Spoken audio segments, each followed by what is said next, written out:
misappropriated. We'll get rid of the Arrive scam app and cut back on the astonishing $21 billion that we're spending now on outside consultants. That's $1,400 for every family in Canada, a 100% increase in 8 years, paying these consultants often to do things they admit they don't even do. You know, 76% of the contractors on the ArriveCan app did no work. The biggest contractor is an IT consultant that admits they don't do IT. They have 4 employees headquartered in the basement of a cottage, and they've had $250 million of contracts. Nobody knows what they do, but they've shoveled $250 million into their pockets. I will be cutting back on the $21 billion we spend on outside consultants. I will thank you.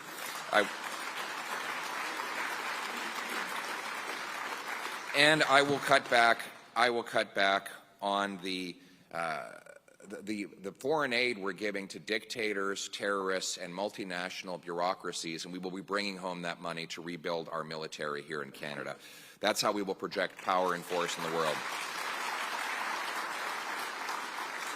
By balancing the budget, we will reestablish our finances, and those finances are the #1 guarantor of the social safety net that we need as Canadians. We will restore sound money. The Bank of Canada will once again have a mandate to keep inflation low rather than creating cash through scams like quantitative easing. They will instead get back to the core job that the great Brian Mulroney gave them when he mandated the low inflation target of 2%, a mandate that we honored for 3 decades, a mandate that we will restore as the sacred promise to our workers that their paychecks and their dollars will retain their purchasing value. That is the basis of all economic soundness, is to have good money, quality, reliable money that keeps its promise to the people who earn it. And speaking of keeping promises, we had a promise in this country that if you followed the law, you could live a safe, peaceful life. That promise, too, is broken after 8 years of Justin Trudeau. His catch-and-release laws, Bill C-75, for example, allows the same repeat violent offenders to be released within hours of their arrest. The Vancouver police had to arrest or charge the same 40 offenders 6,000 times in 1 year. 6,000 arrests for 40 offenders. That's 150 arrests per offender per year. The good news is we don't have a lot of criminals. The bad news is they're very productive. And the further good news is the solution is so obvious. Keep them in jail. I mean, we all understand if a young person makes a mistake,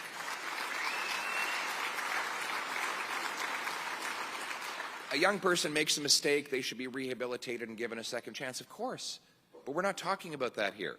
We're talking about the career criminals who literally commit as many crimes as their waking hours will allow them to do. The police have this saying now. I know it's not very polite to say. They call it FIDO.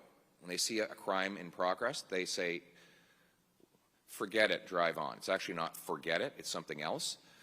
But they just drive on. And they tell me why. Because they know that if they arrest the guy, he'll be back on the streets in a couple of hours. So the risk to their physical safety is not worth taking them that criminal off the street for 45 minutes. So they just drive on. We have police officers who will tell you that they're not even done the paperwork on the arrest and the offender is back out on the street, reoffending. Even when they're convicted under Liberal legislation backed by the NDP, they get house arrest.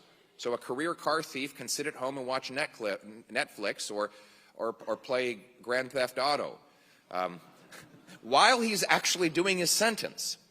And then we got the news that both Paul Bernardo and Luca Magnotta are now in so-called medium security penitentiaries. This is a place where there are hockey rinks and tennis courts and human interaction. They can cook for themselves and live in relative freedom within the walls of that facility. These murderers released into medium security by Bill C-83. Now, we were told that by all the experts that these policies were so enlightened that they would lead to less crime, that locking up criminals was a good bumper sticker, but in practice it didn't work. Well, the facts are in. The debate is over.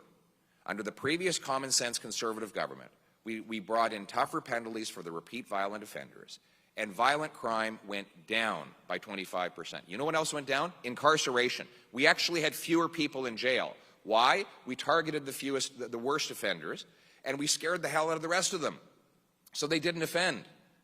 And it worked. We had safe streets and less crime, and now we have precisely the opposite. So a common-sense Conservative government will make it so that repeat violent offenders are no longer eligible for immediate bail. It will be jail and not bail. It will be the full sentences, not early parole. It will be mandatory prison time for the repeat offenders, and we are going to inspect the goods that come in and go out of our ports. Right now, we only inspect 1% of the shipping containers that come in and go out at our ports. No wonder the illegal drugs and guns can get in so easily, and the stolen cars can get out so easily. The Port of Montreal has 5 CBSA inspectors for 500,000 containers. They have only 6 parking lots for stolen cars that they interrupt. So once they filled those 6 parking lots, they just let all of the other shipping containers, including those they suspect having stolen merchandise in them, go out of the country. That's how insane it is right now. Meanwhile, we're expected to spend something like $2 to $5 billion buying back the firearms of licensed, law-abiding, trained, and tested firearms owners, people who've been vetted by the RCMP and are statistically proven to be the least likely to commit an offense with a gun.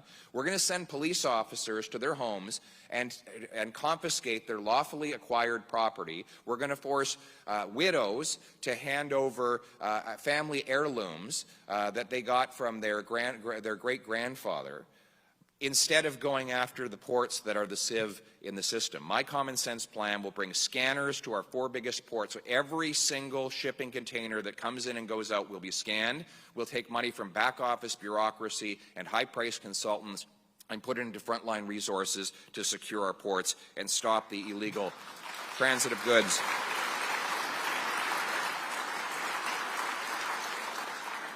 We'll bring in tougher jail time for extortions, for auto thefts. We will reinstate mandatory minimums for the most heinous offenses, and we will end the carnage of drugs in our streets.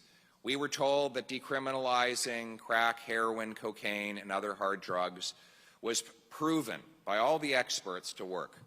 And then if we added to that taxpayer-subsidized opioids, which they called, ironically, a safe supply, that somehow this was going to protect addicts from overdoses. What has happened?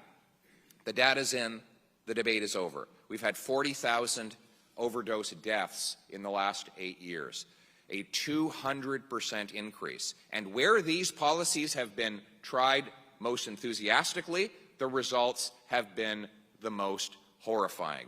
BC is ground zero, because not only does Justin Trudeau's policies apply here, but David Eby and the NDP policies have applied here as well. And that is why what they did is they took a walk down the downtown east side 10 years ago, and they said, why don't we try this everywhere? And they expanded the model nationwide. And the irony is, how did the opioid crisis start in the first place?